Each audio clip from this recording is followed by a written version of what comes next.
Imaginez un patient confronté à la dure réalité de la leucémie, soumis à un traitement rigoureux. Son monde, autrefois rempli de la beauté quotidienne, se consume désormais dans une bataille implacable. La leucémie, un type de cancer qui affecte le sang et la moelle osseuse, transforme le corps en un champ de bataille.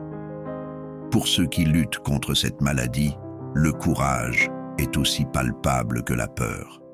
La leucémie est un adversaire redoutable. Elle ne discrimine pas, attaquant jeunes et vieux avec la même férocité. C'est un ennemi qui s'installe silencieusement, ne révélant souvent sa présence que lorsqu'il s'est déjà profondément ancré dans les défenses du corps. L'impact de cette maladie va au-delà de la souffrance physique. Elle génère des ondes dans les familles, transformant les êtres chers en aidants et détruisant toute trace de normalité. La tension émotionnelle est aussi réelle que la douleur physique, un rappel constant de la bataille qui se livre à l'intérieur. Les traitements actuels de la leucémie sont comme une armée à double tranchant. D'un côté, ils offrent de l'espoir, une chance de vaincre la maladie et de retrouver la vie.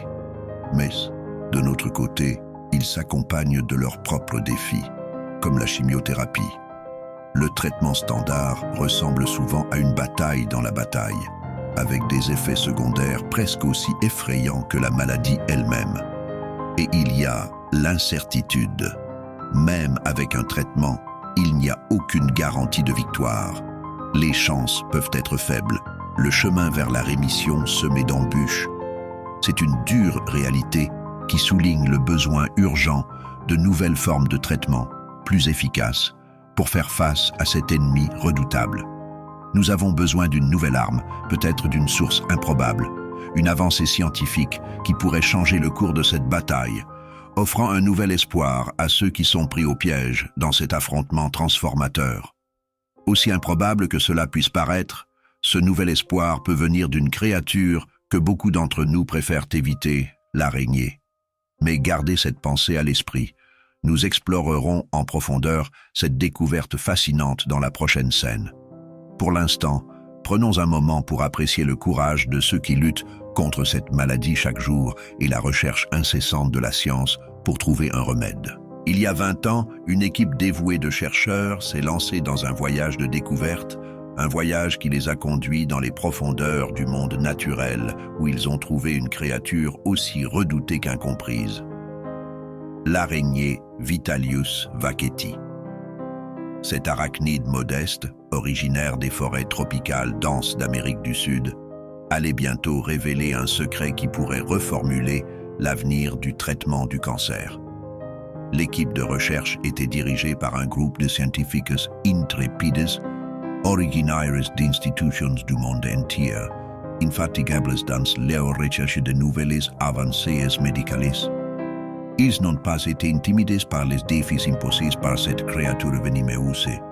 Leur diligence et leur dévouement les ont conduits à une découverte qui pourrait changer la donne dans la lutte contre la leucémie.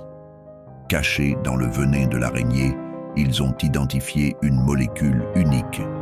Cette molécule, qu'ils ont isolée et purifiée méticuleusement, a montré des propriétés anticancéreuses prometteuses dans des essais de laboratoire. Elle a montré une capacité remarquable à détruire les cellules leucémiques, offrant une lueur d'espoir à ceux qui luttent contre cette maladie implacable. Mais le voyage ne s'est pas arrêté là. Les chercheurs ont entamé un processus de synthèse en reproduisant cette puissante molécule en laboratoire. Ce fut une étape significative, car cela signifiait que la molécule pouvait être produite en grande quantité sans dépendre de l'araignée elle-même. Imaginez une molécule dérivée du venin d'une araignée, synthétisée en laboratoire, avec le potentiel de combattre une des formes les plus dévastatrices du cancer. C'est le type de découverte qui souligne les possibilités illimitées de la recherche scientifique. Cette histoire témoigne du pouvoir de la curiosité, de l'importance de la ténacité et de l'impact de la pensée innovante. Elle nous rappelle que les solutions que nous cherchons peuvent parfois se trouver dans les endroits les plus improbables et souligne le potentiel qui réside dans le monde naturel, attendant d'être découvert. Des profondeurs du venin d'une araignée est né un phare d'espoir. Un phare qui brille intensément, nous guidant vers de nouvelles frontières dans la lutte contre le cancer et nous rappelant l'incroyable potentiel qui existe dans le monde qui nous entoure. Fonctionnement de la molécule. Tout se résume à un processus naturel appelé apoptose. C'est une forme de mort cellulaire programmée qui se produit dans les organismes multicellulaires.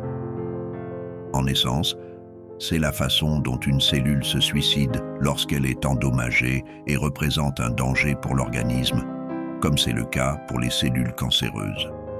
La molécule dérivée du venin d'araignée, agissant comme un agent secret, parvient à induire cette apoptose dans les cellules leucémiques. Imaginez-la pénétrer dans la cellule cancéreuse et lui susurrer « Il est temps de partir ». La cellule, dupée par cet intrus, initie sa propre destruction, se suicidant effectivement. Mais les avantages ne s'arrêtent pas là. Lorsqu'une cellule subit l'apoptose, elle envoie un signal de détresse au système immunitaire, comme un SOS. Ce signal attire les cellules immunitaires qui engloutissent et digèrent alors la cellule mourante. Ce processus non seulement élimine la cellule cancéreuse, mais permet également au système immunitaire d'apprendre à reconnaître le cancer, augmentant sa capacité à reconnaître et à détruire des cellules cancéreuses similaires à l'avenir. En substance, cette molécule ne se contente pas de tuer les cellules cancéreuses. Elle transforme également le système de défense de l'organisme lui-même en une machine de combat contre le cancer plus efficace. C'est comme transformer le mécanisme de défense du corps en un super soldat, armé des connaissances et des outils nécessaires pour combattre les envahisseurs cancéreux. Et le meilleur dans tout ça? Ce processus n'endommage pas les cellules saines. Contrairement au traitement conventionnel contre le cancer, qui endommage souvent les tissus sains, cette molécule ne cible que les cellules cancéreuses, laissant les cellules saines intactes. C'est une arme de précision dans la guerre contre le cancer. Cette molécule semble être la clé pour débloquer une nouvelle façon de combattre le cancer. Son potentiel s'étend au-delà du laboratoire. C'est une affirmation qui pourrait sembler sortie d'un roman de science-fiction, mais elle est loin d'être de la fiction. Cette molécule, née du venin de l'araignée Vitalius, montre des résultats prometteurs dans la lutte contre la leucémie. Dans les essais en laboratoire, on a observé qu'elle provoque la mort des cellules cancéreuses par un processus appelé apoptose, qui est une forme de mort cellulaire programmée. La beauté de l'apoptose est qu'il s'agit d'un processus naturel, une façon dont le corps se débarrasse des cellules dont il n'a plus besoin. Dans le cas du cancer, cette molécule pourrait potentiellement détourner ce système pour éliminer les cellules tumorales nocives. Mais le potentiel ne s'arrête pas là. L'efficacité de la molécule dans la lutte contre la leucémie n'est que le début. Les chercheurs étudient également son application possible à d'autres types de cancers. Imaginez une seule molécule ayant le potentiel de révolutionner le traitement du cancer en général. Et voici le détail le plus important. Nous n'avons même pas besoin d'extraire la molécule directement de l'araignée. Les chercheurs ont mis au point un processus innovant de purification et de synthèse, créant essentiellement la molécule en laboratoire. Cela signifie que nous ne sommes pas liés à la population d'araignées ni au défi de l'extraction du venin. Cependant, la prudence est de mise. Bien que le potentiel soit passionnant, il est important de se rappeler que cette recherche en est encore à ses débuts. Un long chemin d'essais cliniques est nécessaire pour confirmer la sécurité et l'efficacité de la molécule chez l'homme. La technologie a été brevetée et suscite l'intérêt des sociétés pharmaceutiques, ce qui est une étape prometteuse pour faire passer cette molécule du laboratoire aux salles d'hôpital où elle peut vraiment faire la différence. La promesse de cette molécule est vaste, mais il reste beaucoup de travail à faire. Malgré cela, à chaque pas en avant, nous nous rapprochons d'un avenir où la piqûre d'une araignée pourrait apporter non pas de la peur, mais de l'espoir. Le voyage de cette molécule du venin d'araignée à un traitement contre le cancer, ne fait que commencer, et c'est un voyage aussi complexe que la toile que tisse l'araignée Vitalius Vachetti. En ce moment, nous sommes dans une phase où le potentiel de la molécule commence à peine à être découvert. La prochaine étape est constituée par les essais cliniques. Il s'agit d'essais rigoureux et multiphasiques qui évaluent la sécurité et l'efficacité de la molécule chez l'homme. C'est un processus long mais crucial.